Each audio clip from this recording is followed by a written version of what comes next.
Jai Shri Krishna Chaitanya Prabhu Nityananda Shri Advaita Gadadhar Shivasadi Gaur Bhaktivendanta. Hare Krishna, Krishna Krishna, Hare Hare, Hare Rama, Rama Rama, Hare Hare. Krishna,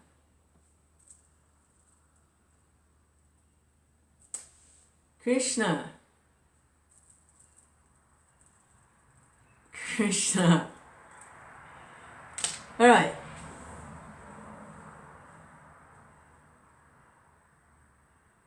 Krishna. I know what I want to do. I want to read Bhaktisiddhanta's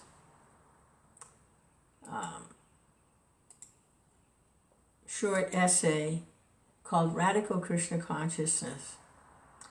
It sheds a lot of light on a very old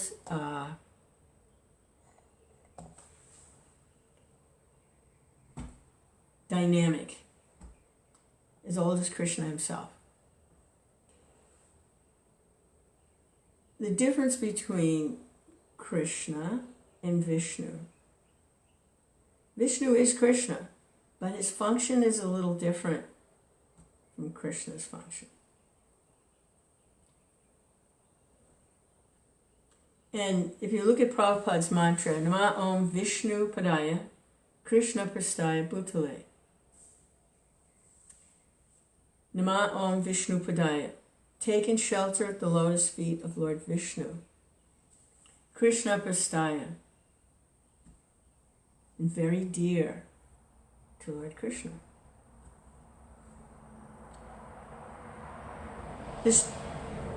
Both Krishna and Vishnu, their potencies are, it's not one or the other, it's both. And how to reconcile it is a challenge. It's always a challenge because there's differences. Hare Krishna. And as the Hare Krishna movement progresses, different issues come up that are forcing the disciples and the devotees to be able to start to distinguish how the dynamics of the Lord works, his personality in those two different manifestations present at the same time. It's very challenging. Hare Krishna, Krishna Krishna. I became aware that there was something going on, like a dichotomy or a dynamic, from the very first day I walked into the temple and surrendered to become a student in the ashram. Because on the one hand, there was the rigid schedule and the rules for cleanliness and timeliness and doing things a certain way. You had to do 7 circles to the feet and 3 circles to the abdomen and 2 circles to the face. And then, I don't remember correctly. It's been a long time since I was engaged in serving like that, under that structure, for serving in the temple and serving the deity. You had to be up at a certain time. You took prasadam at a certain time. You did your duties at a certain time. It's a very rigid schedule, and I was really thankful for it because I was more dead than alive from floundering around out in the material world in the middle of the hippie revolution. This 2 whole years, I don't even remember. So I was thankful for discipline and schedule. I was so thankful. But then there was another aspect of service that went on when you would go out into the street and you were like freeform. The chanting, yes, but then running through the streets with the good news, with the books, and collecting donations was very free form. There was no rules there. It was just engaging in a very spontaneous way with people that you met. Super soul in their heart, super soul in your heart. It's like you were talking to the same person all day long. They just had like a different covering. It was like it was with super soul all day long. But there were no rules. If somebody was holding a beer and a hot dog at a football game, you'd offer to hold the beer or the hot dog so they could free their hand to get a donation to. So there was no rules. It was wide open. So I noticed, wow, there's two different things going on here. And then come back into the temple after a day of running around outside, having a really good time. And then, okay, now it's time for this, it's time for that. It's very regulated. So I noticed it's kind of, what's going on here?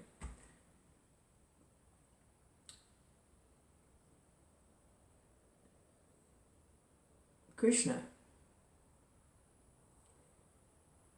And here in Alachua Gainesville area, it's really amazing what's going on. It's very, how should we say, grassroots. Because there's, I don't know how many devotees, thousands probably, at one degree or level of involvement or the other, favorable to Krishna, having some experience in serving in an ashram, chanting to whatever degree they're practicing, but somehow or other infected with Hare Krishna and a taste for prasadam, and wanting to perfect their life is, but still live it, not in like some kind of false renounced thing, with the families and the children and chanting Hare Krishna, and there's all kinds of things going on. And it's very grassroots because it's intermingling with the local population. If you go into the grocery store, the guy at the register, he's got neck beads on. Haribo Prabhu. You go to the doctor's office, the receptionist, he says, oh, she sees the neck beads, and she says, oh, I love sweet rice. So, of course, the next time I went, I had to bring her some sweet rice. So, like, wherever you go, and even the big university here, the university president at one time was a student, and he used to eat the Krishna lunch as a student every day. He'd go for Krishna lunch. This has been going on for 40 years here. And now he's the president of the university. And I heard him speak recently, welcoming a new project that the devotees established right next to the university to involve the students. And the university president came, and he said, I'm so happy you're here. We want your presence here. It's a wonderful presence. You're helping everyone. You have my full support. This is like really grassroots. It's not like a top-down, dictatorial, hierarchical thing. It's just grassroots. You're intermingling with people, and if you're, to whatever degree you're Krishna conscious, they're going to get infected. So in a very natural way, this whole area is saturated with Hare Krishna. A man came and delivered some empty barrels to be used for rain barrels the other day. And he saw, oh, this is Hare Krishna. A very nice man. And he just started talking, and I know his whole life story. He was so happy to meet a devotee, he likes devotees. And I said, I ordered some hardbound Bhagavad Gitas. I came out and I said, do you have this? He said, no. I said, it's not to make you a Hare Krishna. You are who you are. But you might be interested in what we believe, what the teachings are and stuff. You might be interested. He said, oh, yes, I'm very interested. He was very happy to get the Bhagavad Gita. That's happened 2-3 times within the last week or so. Just in ordinary dealings with people. It's not like some big flamboyant show of, it's infiltrating the local culture, the local society, and it's being accepted very nicely.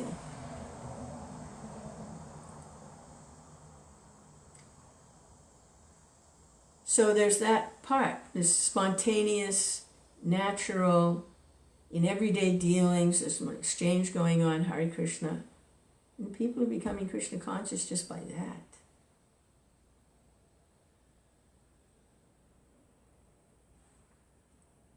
There's a big home improvement store here at Lowe's, one of those big supermarket for home improvement, lumber and nails and light bulbs and gardening supplies, one of those big things.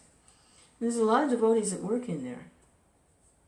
It's not such a karmic thing, like, it's just building supplies, and devotees shop in there because they're developing their homes and their properties. And it's like all day long there's Hare Krishna in there.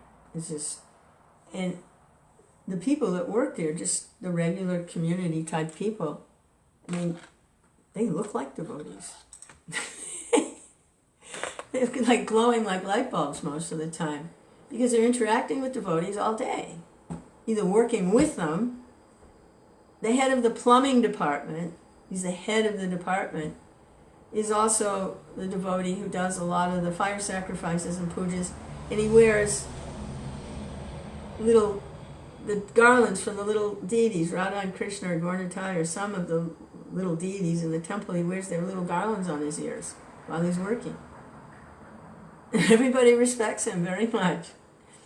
I had a plumbing question and somebody said, yeah, ask what they call him, Chaz. The nickname, Chaz. Just shut her up. He said, go ask Chaz. He knows everything. Just very natural, grassroots type spreading. Okay, so that's Hariva. But then there's also the maintaining part. Spreading, yes, but then the maintaining, like for maintaining a society and a culture, there has to be some structure. There has to be some hierarchy. There has to be a leader, a head of a group. And there have to be certain rules to maintain a peaceful society. So that's Krishna's Vishnu aspect. It's not one or the other. It's not a war. It's together. Nama Om Vishnu Padaya Krishna Prastaya Bhutale. The spreading of Lord Chaitanya's movement in the holy name, it's like a circle widening and widening and widening. You drop a pebble in a lake and it gets all these circles and they widen, they widen, they widen, they widen. And then hierarchy, you got like a ladder, somebody's on top.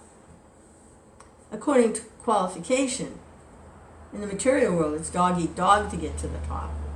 Step on everybody on the way up. By hook or by crook. But spiritually, it's not exactly like that. There might be an element of it when you get into the Kshatriya stuff, but it's by qualification. They naturally appear, the leaders naturally appear because they're born with those qualities.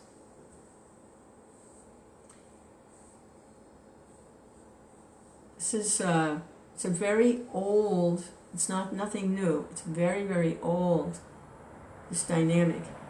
It's as old as Krishna himself.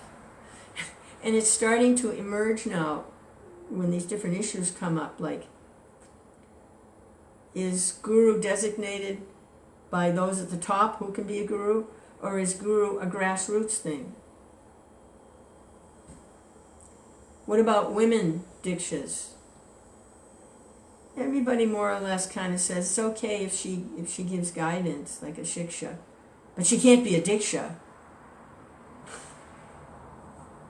But in scripture it says there's no difference. But anyway, Hare Krishna, a guru is a guru.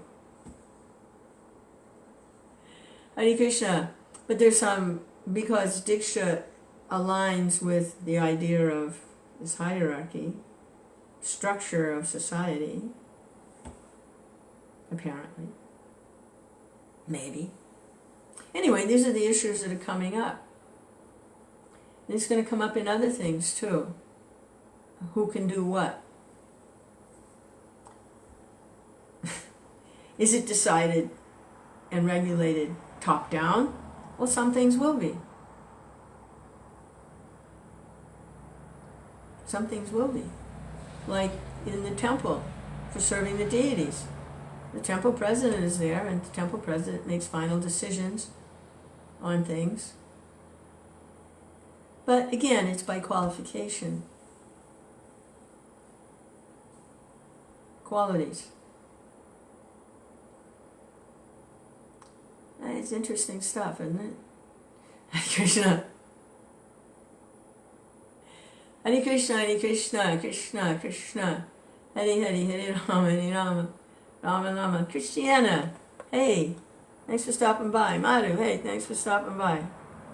We were just looking at another way to look at spontaneous and regulated. The widening circle with Krishna in the center, and the position of regulation for a cohesive society, how it all fits together.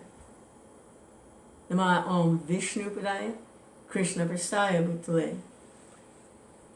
Wow, Krishna.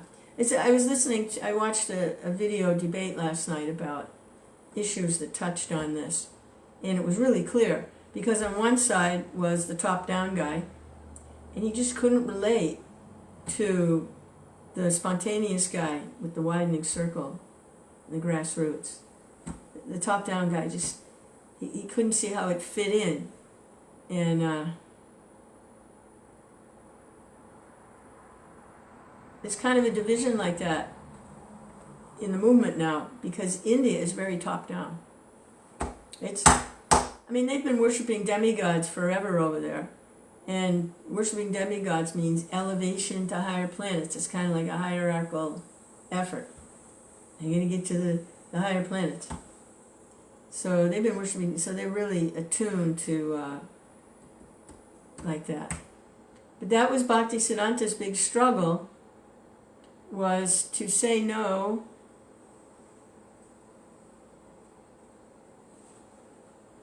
It's not by birth one has a high position in society. It's always by qualities. That says the qualification. But it's a real struggle. And so right now the movement's really strong in India because they're really tuned to this hierarchical thing. And they just don't relate at all to what goes on in the West. We're more like on the grassroots program.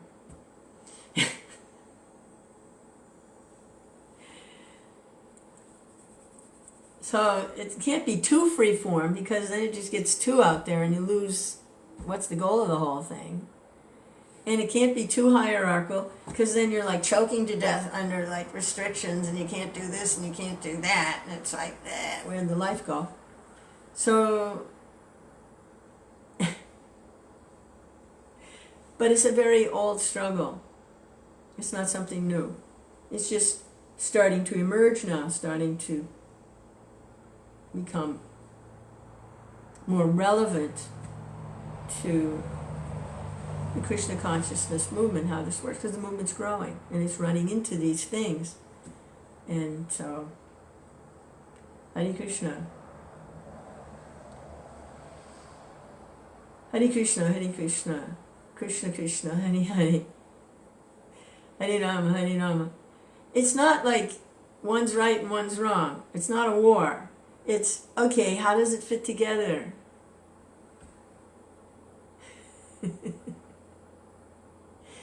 Krishna, it gets really good, you know? Hare Krishna. Hare Krishna. Well, maybe I'll read a little something about Prabhupada today. We've been doing like heavy, detailed philosophy about the prayers of the Vedas personified, and maybe I'll just give that a little break and have some light reading. The Adventures of Prabhupada. The carrier of the message of Godhead, empowered to spread Krishna consciousness, grassroots, and empowered to establish a structured society. They're both in Prabhupada. Hare Krishna. Ma Om Vishnu Padaya. Krishna Prasthaya. Hare Krishna, Hare Krishna. Okay, so there was a war, and Prabhupada could hear the bombs, but he wasn't interested because he was hungry, so he just kept taking prasadam. And the bombs are dropping all around, and he's eating prasadam. So in the midst of the calamities, with the bombs dropping and the Gaudiya Math falling apart because everybody was fighting, selling the printing presses of their spiritual master to pay for the court fees so they could fight with each other over who got what room. This is the top-down problem. Abai felt more than ever the need to propagate Krishna consciousness. As the war's going on, he had something to say to war-weary citizens of the world. And he longed for an effective forum, a publication of some kind. So he established this magazine, Back to Godhead.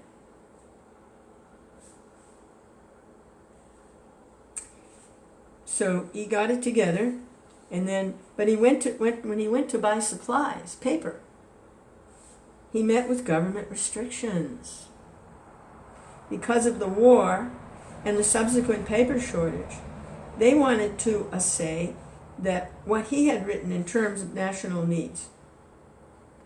During this time of world crisis, an ordinary citizen's religious newspaper was hardly top priority. Abai's request for paper was perfunctorily denied, but he persisted. He appealed that using paper to print the teachings of the personality of Godhead was not a waste and not untimely in the present troubled atmosphere. Finally, he obtained permission to print his first edition of Back to Godhead, a 44-page publication. Hare Krishna. It was 1944, and Abai specifically addressed the crisis of world war. Boy, it was a mess, too. I didn't know this, I just read it a little earlier, that Abai's old school friend, Bose, what was his name? Something Bose, was a revolutionary. And Chandra Bose. He wanted the British out of India. And so now the war is taking place, and the British have enlisted Indians into the army. One way they've done it is they've destroyed the food sources for the Indians, and they're dying without food. And the only way to get food would be to enlist in the army. That was one thing they did. They killed a lot of people doing that to get them into the army, to fight with Hitler and Mussolini and all those, Tojo in Japan, all those aggressors. So Chandra Bose, he wanted to get the British out of India. So he made a deal with Hitler that when the Germans captured any Indian soldiers, that Hitler would return them to Chandra Bose, and he would invade India and attack the British with those released Indian soldiers. He made the same, we didn't get very far with Hitler, but he made the same contract with Tojo in Japan. And in this way, he did gather quite an army. Whenever an Indian soldier was captured by enemy forces, they would be turned over to Chandra Bose, and he formed a huge army. So he was attacking the British in India to get them out. So it was quite a mess. It was quite a mess. In 1944, Anabai specifically addressed the crisis of World War. The world's political leaders were expressing their disgust at their people's suffering and scarcity. After 4 years of fighting, millions of lives, the Second World War, within 20 years, was still scourging the earth. Although the end was in sight, leaders expressed not so much happiness and hope as weariness and uncertainty. Even if this war ended, would there be yet another war? Had men not yet grasped the vital lesson of how to live in peace? Abai quoted the Archbishop of India, quote, "India, guided by God, can lead the world back to sanity." End quote.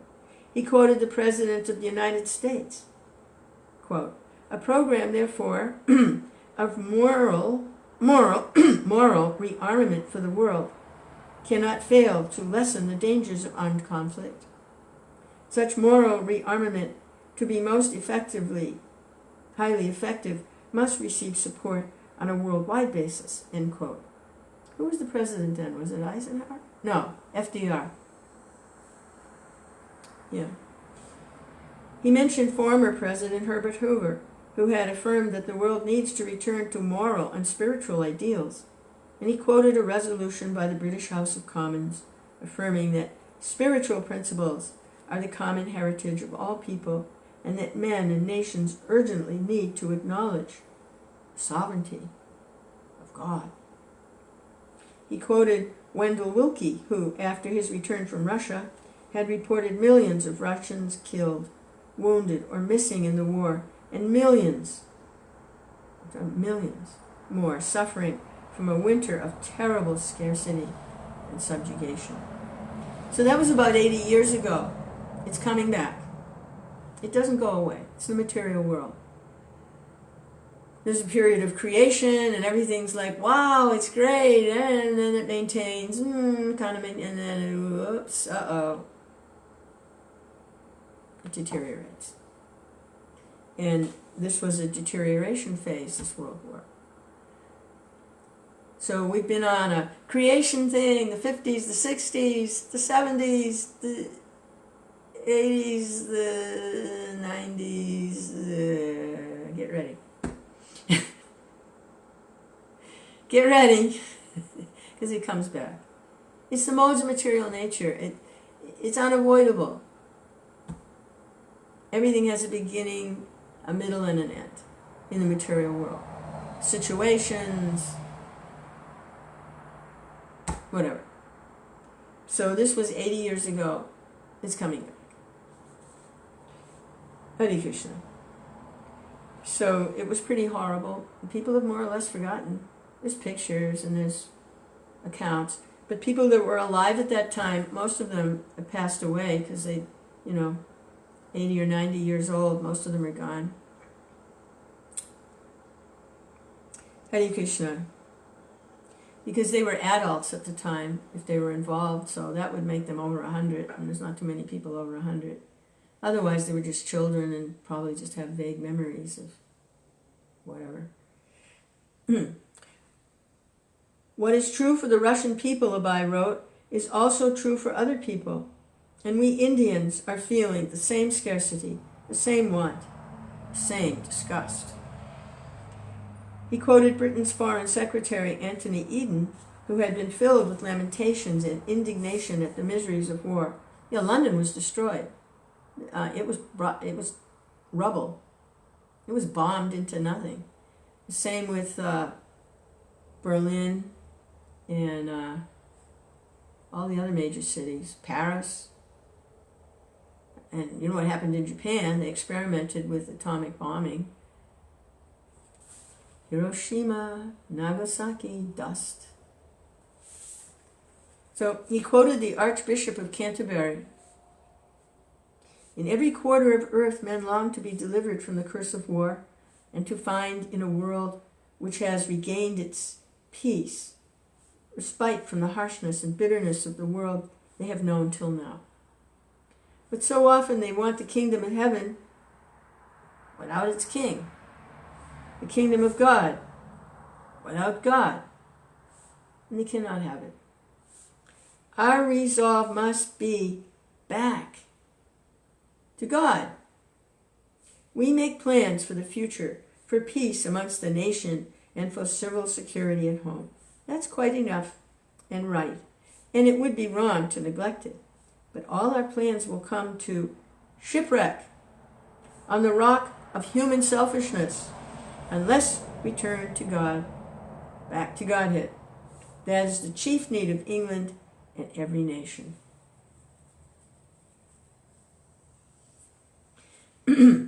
He also quoted Sir Francis Youngesband of Britain. Boy, these Britons have such really strange names. Youngesband, young husband. Oh, he also quoted Sir Francis Younghusband of Britain. Now that religion is everywhere, attacked brutally, we look to India, the very home of religion, for a sign. And finally he quoted Sir Sarvapalli Radhakrishna. This war, when it would be won, would prove to be the breeding ground of other wars if the peace was not saved. It could happen only if powerful nations ceased to take pride and glory in their possessions, which were based on labor and tribute of other weaker nations. This, perhaps, was what Sir Harcourt Butler meant when he said that the principles of Hinduism contained the essential elements for saving of world civilizations. The Prabhupada's trying to rally the Indians to their culture. And in another quote from Dr. Radhakrishna, Abai offered a statement he also used as one of the mottos of the magazine. We have to defeat tyranny in the realm of thought and create a will for world peace. Instruments for training the mind and educating human nature should be used to develop a proper social outlook, without which institutional machinery was of little use. You can see the dynamic plays out everywhere. Of top-down is not sufficient in itself. Grassroots is needed. So, to develop a proper social outlook, without which institutional machinery is of little use. Abai expressed his confidence that the spiritual resources of India could be used by everyone, not only to enhance the glory of India, but to benefit the whole world. Next, he told how he had come to begin Back to Godhead magazine, how he had written a letter 2 weeks before the disappearance of Srila Bhaktisiddhanta Saraswati, and how his spiritual master had instructed him to preach in English. So he's in India, he's printing this magazine in English. Okay. They're all Bengalis. And they also speak Hindi. He's printing this magazine in English. So this is from the magazine. Under the circumstances since 1936 up to now, I was simply speculating whether I shall venture this difficult task, and that without any means and capacity. But as none have discouraged me, I have now taken courage to take up the work. But at the present moment, my conscience is dictating me to take up the work, although the difficulties are not over for the present situation arising out of war conditions. So he wanted to preach in English, but he's in the middle of a war, so it's some difficulties. Abai stated that his paper would contain only the transcendental messages of the great sages of India, especially Lord Chaitanya, and that his duty would be simply to repeat them, just like a translator. He would not manufacture anything, and so his words would descend as transcendental sound for guiding people back to Godhead. He admitted that the subject matters of Back to Godhead being a totally different sphere of consciousness, might seem dry to his readers. But he held that anyone who actually gave attention to his message would benefit. So here's a quote. Yeah, I was thinking about this yesterday, how the chanting seems bitter at first. And I'm not surprised, this happens all the time. And here's a quote where Prabhupada discusses that. He says, "Sugar candy is never sweet to those who are suffering from the disease of the bile." That's, bile's made in the liver. "But still, sugar candy is the medicine for bilious patients. The taste of sugar candy will gradually be revived if the bilious patient goes on taking sugar candy regularly for the cure of the disease. We recommend the same process to the readers of Back to Godhead. Hearing and chanting. By giving attention to the messages, hearing attentively. Abai focused on presenting the timeless message of the Vedas, but in the context of current crises. In his essay, God and His Potentialities, he presented Vedic evidence and logical arguments to explain the transcendental nature of Godhead in the individual souls, both being deathless, blissful, and full of knowledge. Because men have forgotten and neglected their vital connection with God, they can never be satisfied in the material world, which is temporary, and beset with unavoidable miseries. As spiritual souls, everyone is eternal by nature, and therefore everyone tries to avoid the onslaught of distresses and dangers which come one after another. But the material body is meant for suffering, and ultimately for destruction. And this is an excerpt from the essay. The exodus of the residents of Calcutta to other places out of fear of being raided by the Japanese bombs is due to the same tendency of non-destructible existence. Yeah, he says that all of Calcutta was evacuated, which is remarkable. And Calcutta is huge. It's the biggest city on the planet, most populated city on the planet. It's bigger than New York City or London. Calcutta is the biggest city, most populated city on the whole planet, and everyone left. Indians, oh my God, Krishna. Actually, Prabhupada says he didn't leave, he stayed, because his wife wouldn't leave, so he stayed. And that's when the little pastime of him sitting there eating dinner and the bombs dropping all around, but he didn't stop taking prasad. It was like, you know, he just kept taking dinner. He was hungry. So he was spared. But for the most part, the city was evacuated.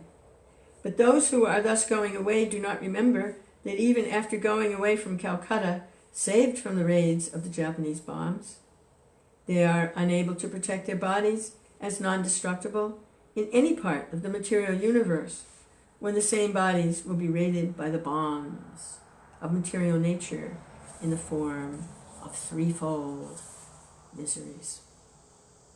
The Japanese also, who are threatening the Calcutta people with ruthless air raids for increasing their own happiness by possession of lands, do not know that their happiness is also temporary and destructible, as they have repeatedly experienced in their own fatherland. The living beings, on the other hand, who are designed to be killed, are by nature eternal, impenetrable, invisible, etc. So all those living entities who are threatened to be killed, as well as those who are threatening to conquer, are all alike in the grip of the Maya potency, and are therefore in darkness. And Krishna says to Arjuna a similar thing, because Krishna wants Arjuna to fight. Krishna wants a war. And when back in Kurukshetra, he wants the war. This war is a different story. But Krishna wanted that war. It was fought on religious principles. And he tells Arjuna, you're lamenting for what is not worthy of grief. The soul is eternal. It can never be killed or cut or dried or pierced by any weapons. It's imperishable. So it's just the body that's being killed. Now that's not a license for going out and doing things, but it is the truth. Because there are reactions, you know. Like if a soldier is fighting in a war and he kills people with his rifle, he's a great hero, he gets a medal. But if he comes home and he takes the rifle and he just starts shooting people, he's going to get locked up. Hare Krishna. There was a case of that just recently in Washington, D.C., a few years ago actually. He was an expert sniper in one of the wars, and he just couldn't stop. And he would drive to a location where he had access to seeing people, and he would get in his trunk, and he'd made an opening in the trunk so he could put his rifle. And as people were walking by, he'd shoot them. It took them a while to find him. He was hiding in the trunk. Krishna. I guess it's safe to say he got some kind of thrill out of shooting like that. Hare Krishna. That he just couldn't give up. War or no war. Krishna. Abai wrote that never by their own devices could men escape the conditions of destruction. So many world leaders were seeking relief from the war, but all were useless because their attempts for peace were within the material conception of life. Their attempts were like attempts to alleviate darkness with darkness. But darkness cannot be removed, but darkness can be removed only by light. It's kind of like if there's a lot of noise going on and somebody shouts, "Quiet!"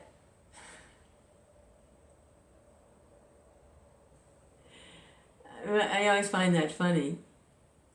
Be quiet! And they're making more noise than anybody. I know it works because then people are quiet. But I always find that funny. But this isn't funny. They're trying to alleviate darkness with darkness. So there's a little quote here from the article. Without light, any amount of speculation of the human mind, which is also a creation of the material nature, can never restore the living entities to permanent happiness. In that darkness, any method of bringing peace in the world can only bring temporary relief. As we can see from all creations of the external potency, in the darkness, nonviolence is as much as useless as violence, while in the light, there is no need of violence or nonviolence. Abai did not deal exclusively with the war. In Theosophy Ends in Vaishnavism, another article, he criticized the shortcomings of the fashionable ideas of theosophy, which the followers of Madame Blavatsky had popularized in India. Blavatsky. I remember reading about her. I can't remember exactly what her probably is going to be discussed here. But theosophy is like philosophy. It's not necessarily spiritual. It's the study of theology. It's on the academic plane. It's not necessarily a surrendered plane. It's an academic study, theosophy. So he challenged her, Madame Blavatsky, because she had popularized certain ideas in theosophy in India. And then in another article, Congregational Chanting, he upheld the scriptural prediction that the Sankirtan movement of Lord Chaitanya would spread to every town and village on the surface of the earth. And that sounds like grassroots, doesn't it? Here's an excerpt. From this foretelling, we can hope that the culture of Sankirtan will take very shortly a universal form of religious movement, and this universal religion, wherein there is no harm in chanting the name of the Lord, nor is there any question of quarrel, will continue for years, as we can know from the pages of authoritative scriptures.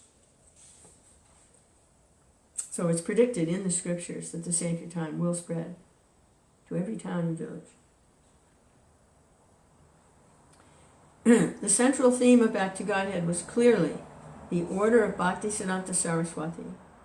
In its cover, with its picture of a thoughtful Srila Bhaktisiddhanta, in its dedication, in its statement of magazine's purpose, in its handling of issues, its analysis of theosophy, its prediction of the spread of Sankirtan, in every aspect, the theme of Back to Godhead was the order of Srila Bhaktisiddhanta Saraswati, and it was in English. There were also 4 shorter essays by other contributors, including Bhakti Saranga Goswami, a supporter of Prabhupada and a friend, a godbrother. An advertisement on the back cover highlighted Gita-Upanishad by Abhay Charan De, editor and founder of Back to Godhead, in 3 parts, 1,200 pages, royal size, first-class Morocco binding. So he has a small book, Introduction to Bhagavad Gita, and he wants to also sell that, distribute it. And there's a description here of the book for his advertisement. It was on the back cover. An elaborate exposition of the world-famous Hindu philosophy Bhagavad Gita in its true scientific theistic interpretations by the chain of disciplic succession from Shri Krishna, Brahma, Narada, Vyas, Madhva, Madhavendra Puri, Ishvara, Lord Chaitanya, Rupa Goswami, Jiva Goswami, Krishnadas, Narottam, Vishwanath, Baladev, Jagannath, Thakur Bhakti Vinod, Gorkishore, Thakur Siddhanta Saraswati, down to the author, with numerous illustrations in colors and plain from many authentic scriptures. To be published shortly, customers book in advance price, 18 rupees, foreign £1, I think, something like that. £1, 10 sterling, right? It's British currency. Hare Krishna. Yeah, I was listening to a discussion the other day how the Guru is simply the servant of his predecessors. So Prabhupada has named the entire disciplic succession down to the author. So he's identifying himself as a servant of the disciplic succession. The Guru. And a second major work, Lord Chaitanya, in 2 parts, totaling 1,000 pages. Neither of these manuscripts was actually near completion, but Abhay was expressing his eagerness to undertake such large works on behalf of his spiritual master. So he'd hardly begun these, but he was advertising and accepting donations already. Go, Prabhupada. In attempting to print the second issue of Back to Godhead, Abhay encountered the same difficulty as before. Twice he requested permission to purchase newsprint paper, and twice the government denied his request. Paper was restricted on account of the war. On July 10, 1944, Abhay wrote a 3rd letter. With due respect, I beg to submit that under the instruction of His Divine Grace, Sri Srimad Bhaktisiddhanta Saraswati Maharaj, the spiritual head of the Gaudiya Vaishnavas, I had to start a paper under the caption Back to Godhead. The very name will suggest the intention of starting such a paper in the midst of a heavy turmoil through which the world is now passing. A copy of the same booklet is sent herewith for your perusal. In that booklet you shall find strong world opinions, even by many reputed politicians all over the world, in favor of such a movement to bring back to the world into sanity by training the mind and educating human nature for the unshaking spiritual plane, considered to be the supreme need of humankind. I hope you will kindly go through the paper by making some time, and I may draw your attention especially to the introductory portion. Abhay also remarked that the editorial board of Back to Godhead felt that there was not so much a scarcity of paper as a scarcity of education. Taking the opportunity to preach, Abhay explained that although the ultimate supplier was the Supreme Personality of Godhead, godless men consider themselves the proprietors of all things, even paper. Now some more quotes from that letter. Catastrophe is now in vogue in the present war of supremacy. Is guided by this false sense of proprietorship, and therefore there is need of making propaganda amongst all human beings in order to bring them back to the sense of the ultimate proprietor of Godhead. Abhay conceded that there might indeed be a paper shortage in India, but in ancient times, he wrote, enlightened Indians had regularly sacrificed tons of valuable ghee and grains in the fire during religious sacrifices. And in those times there had not been any scarcity. People now, however, having abandoned all sacrifices to the Supreme Lord, were producing only scarcity.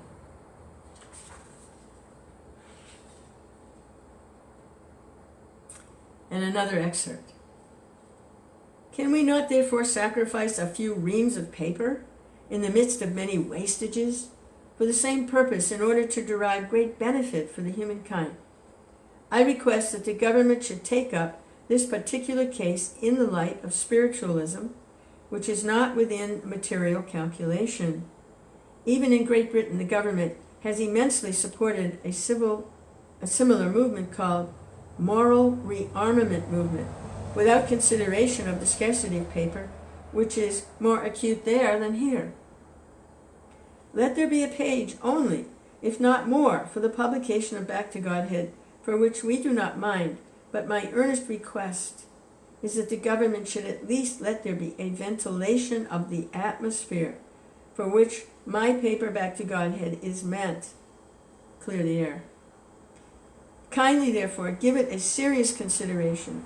Allow me to start even one page every weekly or monthly, as you think best, without thinking it is ordinary waste of paper, for the sake of humanity and Godhead. Now that kind of rhetoric really rings in the ears of Indians. It really does. They rally when they hear stuff like that. For the sake of humanity and Godhead and serving Krishna. And you get like heavy with them like that. You're like, oh, yes. It does. It resonates. The letter was successful. Now, with veiled sarcasm, he headlined his second issue, Thanks to the Government of India. He informed his readers, many of whom had been disappointed to learn that the government had curtailed his printing, that he would be able to continue his magazine every month. Abhay printed his letter to the government paper office and also the reply granting him permission. So he printed his letter, what he sent, and he printed the reply from the government in the next issue.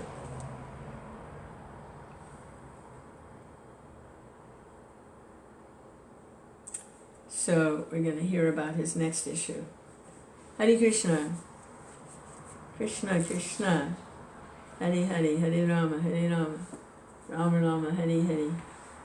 Hare Krishna, Krishna Krishna, Hare Hare, Hare Rama, Rama Rama, Hare Hare, Hare Krishna, Krishna Krishna, Hare Hare. Jai Srila Prabhupada. This is a picture of him as a young man accepting his initiation beads from Bhaktivendanta.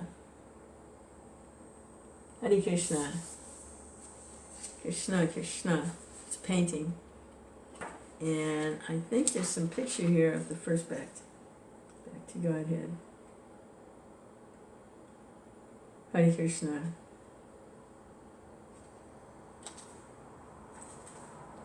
So there's the first Bhakti Godhead.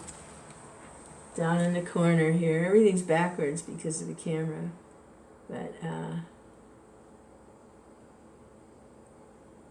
says Truth and Reality, the heading. Truth and Reality. Bhakti Godhead. There's the picture of Bhakti Siddhanta in a pensive mood. And Lord Chaitanya's up in the corner there. Hare Krishna. Jai. Hare Krishna, Hare Krishna, Krishna Krishna. I think that's the first issue. It would have to be. Let me see how he is. Krishna.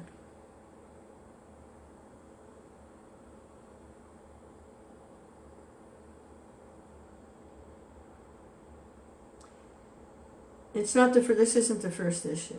No. I think it's the 6th one. I don't know, it's one of the early ones. India, it wasn't in color, it was black and white on newsprint. Hare Krishna. Hare Krishna, Hare Krishna. Krishna, Krishna. Chaitanya.